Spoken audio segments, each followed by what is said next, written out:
Je suis musicothérapeute en charge... Attendez, je vais recommencer, pardon. Le but... pardon, je recommence. Parallèlement, je travaille en hôpital sur le... Pardon, on va recommencer. Oh, il fait chaud en plus là-dessous.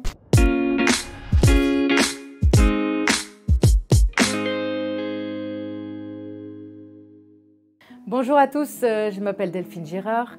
Je suis à la fois pianiste et musicothérapeute. Je suis en charge du handicap et des besoins spécifiques sur le CRD Paris-Saclay et référente handicap du territoire. Et parallèlement, je suis musicothérapeute sur le groupe hospitalier Nord-Essonne.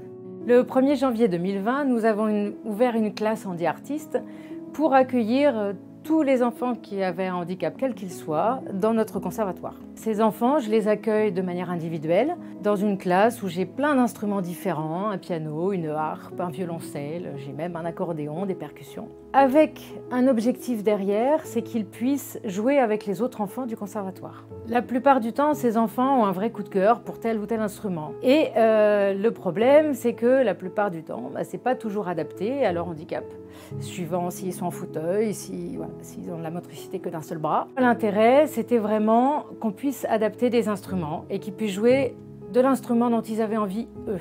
Alors, avec le pôle innovation, on a donc cherché des solutions et des partenariats. On a commencé avec une guitare adaptée électronique.